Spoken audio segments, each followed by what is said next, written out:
মধ্যপ্রাচ্যের যুদ্ধের প্রভাবে জ্বালানি সংকটের কারণে দেশের মোবাইল নেটওয়ার্ক ও ডেটা সেন্টারগুলো বড় ধরনের বিপর্যয়ের মুখে পড়েছে।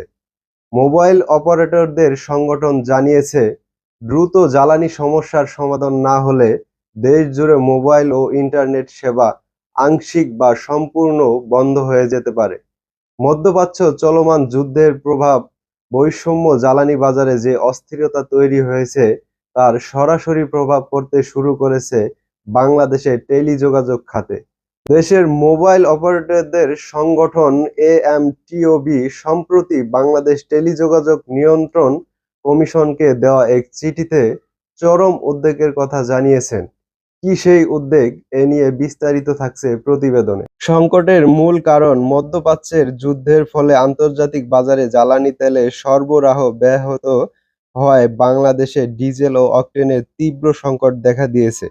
দেশে প্রায় ৯৫% জ্বালানি তেল আমদানি নির্ভর হওয়ায় এই সংকট আরও প্রকট হয়েছে। ফলে দেশজুড়ে দীর্ঘস্থায়ী লোডশেডিং এবং ফিলিং স্টেশনগুলোতে জ্বালানির ঘাটতি দেখা দিয়েছে।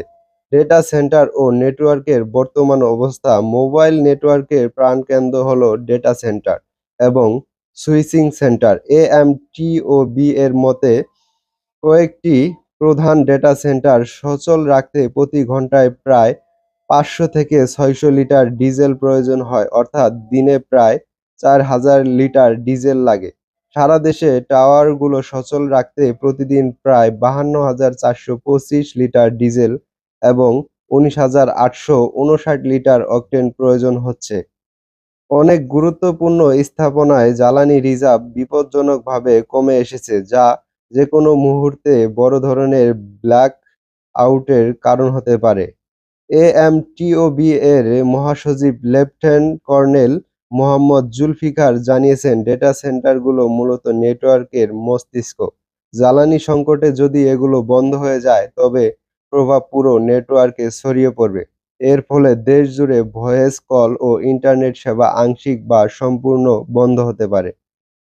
ইন্টারনেটের গতি ধীর হয়ে পড়তে পারে বা সংযোগ বিচ্ছিন্ন হয়ে যেতে পারে। মোবাইল ব্যাংকিং, ই-কমার্স এবং জরুরি যোগাযোগ ব্যবস্থা অচল হওয়ার ঝুঁকি রয়েছে।